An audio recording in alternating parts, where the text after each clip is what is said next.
Vote bank के भूखे 3 तलाक की करते हैं वकालत। एमपी में बोले पीएम मोदी, यूसीसी के नाम पर भड़काया जा रहा। प्रधानमंत्री नरेंद्र मोदी एक दिवसीय दौरे पर भोपाल गए हुए हैं।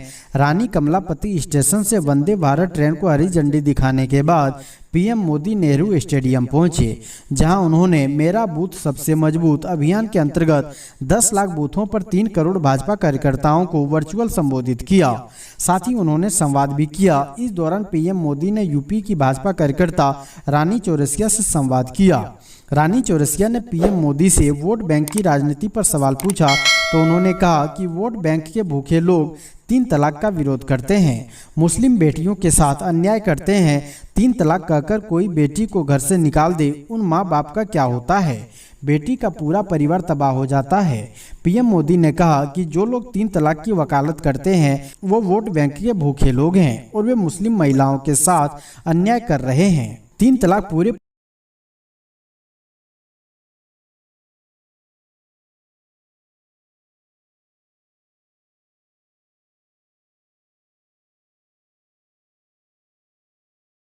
अरविंद केजरीवाल की मुश्किलें बढ़ी, सरकारी बंगले के रिनोवेशन का सीएजी कर रही ऑडिट। दिल्ली के मुख्यमंत्री अरविंद केजरीवाल के सरकारी आवास के रिनोवेशन में कथित वित्तीय अनियमितता के मामले में भारत के नियंत्रक और महालेखा परीक्षक सीएजी ने ऑडिट शुरू कर दिया है। यह जानकारी दिल्ली के उपराज्यपाल के अधिकारियों ने दी। केंद्र द्वारा इस संबंध में शीर्ष लेखा परीक्षक से अनुरोध करने के बाद यह कार्रवाई की गई है। मीडिया रिपोर्ट में बताया गया था कि दिल्ली सरकार ने 2020 और 2022 के बीच सीएम के आधिकारिक आवास के नवीनीकरण पर लगभग 45 करोड़ रुपए खर्च किए थे। यह पैसा आयातित संगमरमर, आलीशान आंतरिक सज्जा, रसोई के गैजेट्स पर खर्च किया गया था।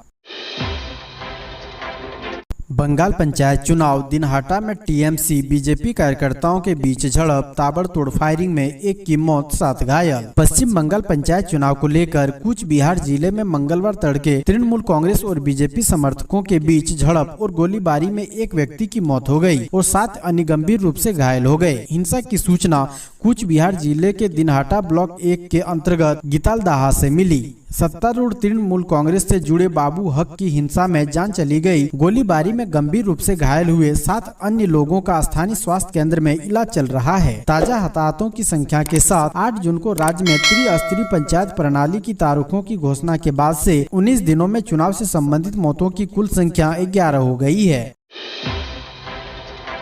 केंद्रीय गृह मंत्री अमित शाह ने कहा, हम देश में नशे का कारोबार नहीं होने देंगे। केंद्रीय गृह मंत्री अमित शाह ने कहा है कि नशे के खिलाफ सरकार की जीरो टॉलरेंस है। नीति के सफल परिणाम सामने आने लगे हैं और सरकार इस बात पर दृढ़ है कि नशे का कारोबार न तो देश में होने दिया जाएगा और न ही इसे भारत के रास्ते दुनिया में कहीं जाने दिया जाएगा। केंद्रीय गृह मंत्री अमित शाह ने नशीली दवाओं के दुरुपयोग और अवैध तस्करी के खिलाफ अंतर्राष्ट्रीय दिवस पर अपने संदेश में कहा कि सरकार की जीरो टॉलरेंस नीति का मुख्य आधार है सरकारी पहुंच से भरपूर, जिसमें विभिन्न संस्थाओं के समन्वय से नीति का क्रियान्वयन किया जाता है।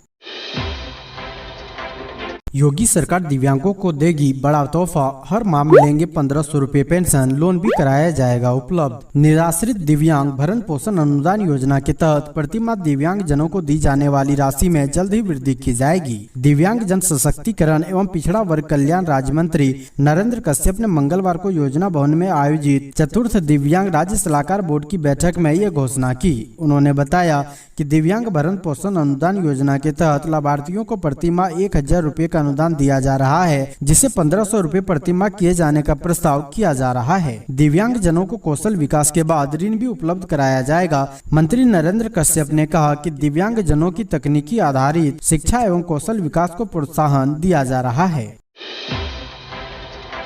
मुस्लिम वाले बयान को लेकर रक्षा मंत्री राजनाथ सिंह ने ओबामा को घेरा, कहा भूलना नहीं चाहिए। रक्षा मंत्री राजनाथ सिंह ने जम्मू कश्मीर में राष्ट्रीय सुरक्षा से जुड़े एक सम्मेलन में भाग लिया। इस दौरान राजनाथ सिंह ने पड़ोसी मुल्क पाकिस्तान और चीन को भी घेरा और अमेरिका के पूर्व राष्ट्रपति बराक ओबामा को भी मुस्लिम वाले बयान को लेकर नसीहत दी। 22 जून के दिन पूर्व अमेरिकी राष्ट्रपति बराक ओबामा ने कहा था कि अगर भारतीय जातीय अल्पसंख्यकों के अधिकारों की रक्षा नहीं करता है तो इस बात की प्रबल संभावना है कि एक दिन देश बिखरने लगेगा। जो बाइडेन को पीएम के सामने ये मुद्दा उठाना चाहिए। ओबामा ने ये बयान तब दिया जब पीएम मोदी 4 दिवसीय राज्य के दौरे के लिए अमेरिका गए हुए थे। बता दें कि रक्षा मंत्री राजनाथ सिंह ने पूर्व अमेरिकी राष्ट्रपति बराक ओबामा के बयान पर पलटवार किया है और कहा है कि भारत ही एकमात्र ऐसा देश है जो विश्व में रहने वाले सभी लोगों को अपने परिवार का सदस्य मानता है। ओबामा को अपने बारे में सोचना चाहिए, जो कि कितने ही मुस्लिम देशों पर हमला किया है।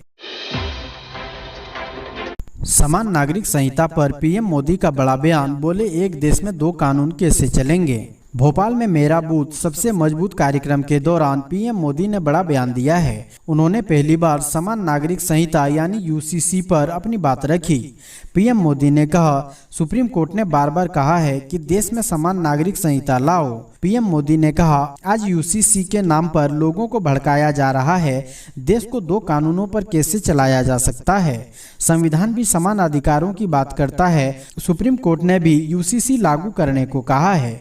उन्होंने विपक्ष पर निशाना साधते हुए कहा कि विपक्ष लोग वोट बैंक की राजनीति खेल रहे हैं। इलाहाबाद हाईकोर्ट ने आदि पुरुष मेकर्स को लगाई फटकार, कहा कम से कम धार्मिक ग्रंथों को बख्श दें।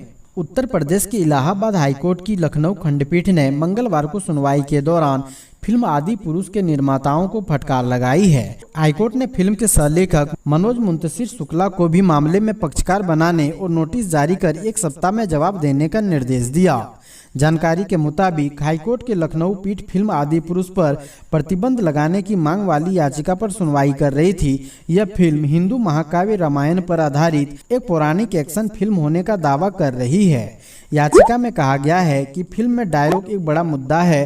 रामायण हमारे लिए आदर्श है। लोग घर से निकलने से पहले रामचरितमानस पढ़ते हैं, लेकिन इसे गलत ढंग से पेश किया।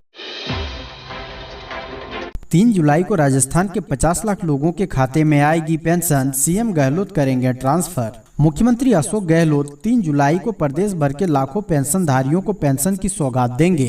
अब राज्य में न्यूनतम 1000 रुपये पेंशन की राशि पेंशनधारियों के खातों में ट्रांसफर होंगे। बताया जा रहा है कि 3 जुलाई को सीएम गहलोत बटन दबाकर खातों में राशि ट्रांसफर करेंगे। इसके लिए जयपुर में एक बड़ा कार्यक्रम हो सकता है। सामाजिक सुरक्षा पेंशन योजना के लिए महंगाई राहत कैंप में अब तक 50,61,600 पेंशनधारियों ने रजिस्ट्रेशन करवा लिया है। अब इन पेंशनधारियों को न्यूनतम 1000 रुपए की पेंशन मिलेगी। इससे पहले 500 से 750 रुपये न्यूनतम पेंशन मिलती थी।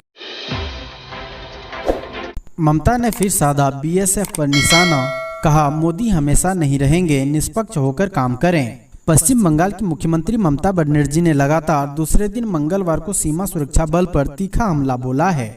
उन्होंने कहा है कि प्रधानमंत्री नरेंद्र मोदी हमेशा नहीं रहेंगे, इसलिए बीएसएफ को किसी भी पक्ष में काम करने के बजाय निष्पक्ष होकर काम करना चाहिए।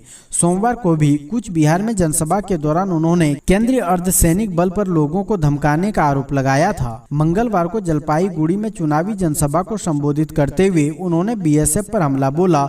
ममता ने कहा, मोदी आज है कल चले जाएंगे। आप लोगों को देश की रक्षा के लिए काम करना है, इसलिए लोगों पर अत्याचार मत कीजिए, लोगों के साथ मिलकर काम करना सही है। ममता ने कहा कि जो लोग बीएसएफ की फायरिंग में मारे गए हैं उन्हें राज्य सरकार स्पेशल होमगार्ड में नौकरी और 2-2 लाख रुपए की वित्त मदद करेगी। हालांकि इसकी वजह से उन पर चुनावी आदर्श आचार संहिता उल्लंघन का आरोप न लगे, इसके लिए उन्होंने स्पष्ट कर दिया है कि राज्य सरकार ने यह फैसला पहले ही लिया था, वह केवल एक बार फिर इसे ममता बनर्जी के हेलीकॉप्टर की इमरजेंसी लैंडिंग, उतरते समय चोटिल हुई मुख्यमंत्री। पंचायत चुनाव को लेकर दलीय उम्मीदवारों के समर्थन में चुनाव प्रचार करने को 2 दिवसीय उत्तर बंगाल दौरे पर आई तृणमूल कांग्रेस सुप्रीमो व पश्चिम बंगाल राज्य की मुख्यमंत्री ममता बनर्जी अपने दौरे के दूसरे व अंतिम दिन मंगलवार को यहां अपने हेलीकॉप्टर की इमरजेंसी लैंडिंग के दौरान चोटिल हो गई।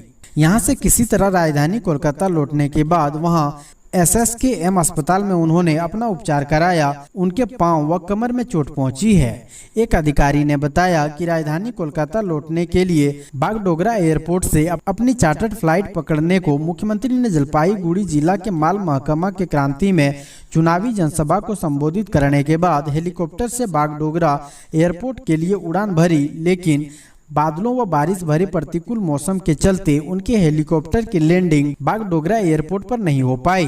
आसमान में ही उनका हेलीकॉप्टर चक्कर काटता रहा। अंततः सिलीगुड़ी के सालूगाड़ा के निकट सेवक मिलिट्री स्टेशन के एयरबेस पर उनके हेलीकॉप्टर की इमरजेंसी लैंडिंग कराई गई। इस दौरान जल्दबाजी में उतरने के क्रम में मुख्यमंत्री के पांव व कमर में चोट